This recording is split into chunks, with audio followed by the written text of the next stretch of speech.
సాతాను ద్వారా చేయబడి ఉంటే సాతాను కోసం బ్రతికేవాళ్ళేమో, కానీ దేవుని చేత చేయబడ్డాం కాబట్టి మనం ఎవరి కోసం బ్రతకాలి?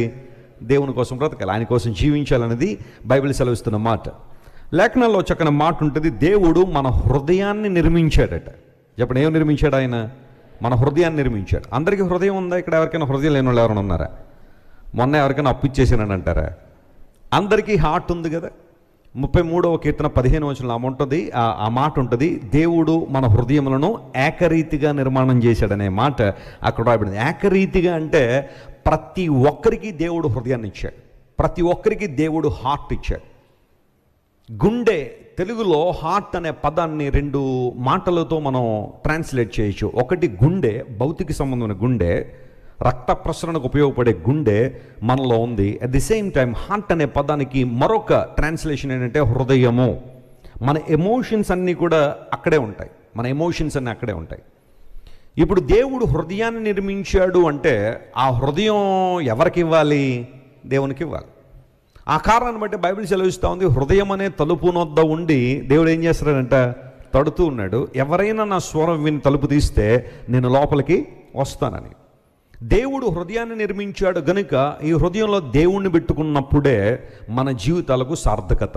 మన ప్రక్కన పెట్టేసి దేవుణ్ణి ప్రక్కన పెట్టి మరి ఏదైనా మన హృదయంలో తీసుకొచ్చామంటే అది మనకు భారమే కానీ మనకు ఆశీర్వాదము కాదు.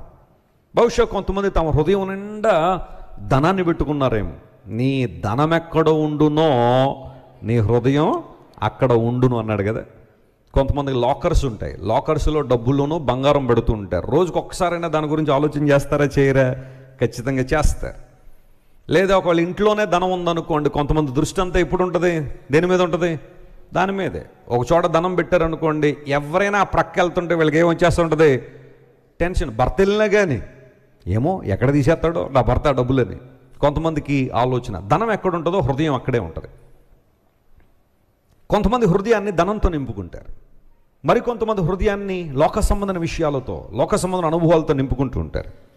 మరికొంతమంది హృదయాన్ని కొంతమంది వ్యక్తులతో నింపుకునే వాళ్ళు ఉంటారేమో. తరచుగా చెబుతూ ఉంటాను, ఎప్పుడైనా హాస్పిటల్కి వెళ్ళినప్పుడు ఒక స్కానింగ్ కానీ లేకపోతే ఒక ఈసీజీ కానీ ఇలాంటివి ఏమైనా తీస్తే ఈసారి వాటితో పాటుగా లోపల ఎవరెవరు ఉన్నారో లిస్ట్ వచ్చేసింది అనుకోండి, చచ్చిపోవడానికైనా సిద్ధమే కానీ అది తీయించుకోవడానికి మాత్రం ఏం చేయరు కొంతమంది, ఇష్టపడరు. ఎందుకోసం అంటే ఏమోనండి ఎవరెవరి పేర్లు బయటకు వచ్చేస్తాయో. మన హృదయాల్లో ఎవరికి చోటిస్తున్నాం? If you can place your God who formed you and made you in his likeness, you will see the purpose of your life, you will understand the reality of your life. హృదయాన్ని నిర్మించిన దేవునికి హృదయాన్ని ఇవ్వడం అది పెద్ద గొప్ప త్యాగం ఏం కాదు. ఎందుకంటే he has a right to have your heart. నీ హృదయంలో నివసించడానికి దేవునికి అధికారం ఉంది. ఎందుకంటే హృదయాన్ని నిర్మించిన వాడు ఆయన కనుక. ఆయన బలవంతంగా ప్రతి హృదయంలోకి వచ్చేయగలడు, కానీ ఆయన రాడు. ఎందుకంటే నా దేవుడు రాజు. హల్లెలూయా. ఆయన గౌరవప్రదమైన దేవుడు. ఆయన బలవంతంగా వచ్చేసేవాడు కాదు. నేను నిర్మాణం చేశాను కాబట్టి నువ్వు అవునన్నా కాదన్న హృదయంలోకి వచ్చేస్తానని దేవుడు అనేవాడు కాదు. తలుపు నద్దుండి తట్టుచున్నానని అర్థం తెలుసా? If you give consent to him, if you can agree to invite Jesus in your heart, then he will come. చాలామందిలో ఈ ప్రశ్న ఉంటుంది, వెస్లీ గారు మనకెందుకండి ఈ పాటలు? బైబిల్కి చెప్పాల్సిన అవసరం ఏంటంటే దేవుడు అందరినీ ఒక్కసారి పరలోకమున ఆయన చేయాలని లోకంలో జనులంతా మారిపోవును గాక అంటే మారిపోరండి. మనకెందుకండి ఇంత ప్రయాస?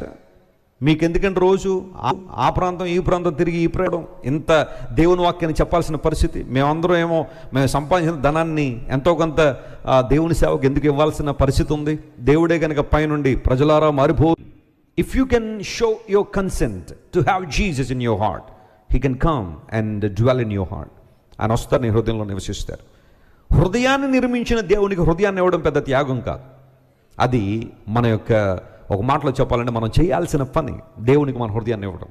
ఒకవేళ ఎంతవరకు నీ హృదయాన్ని వారికి వీరికి ఇచ్చి నష్టపోయావేమో, ఈరోజు యేసయ్యకి ఇచ్చే ఆ హృదయాన్ని ప్రభు నిన్ను రూల్ చేస్తాడు. ఆయన సరైన విధానాన్ని నడిపిస్తాడు.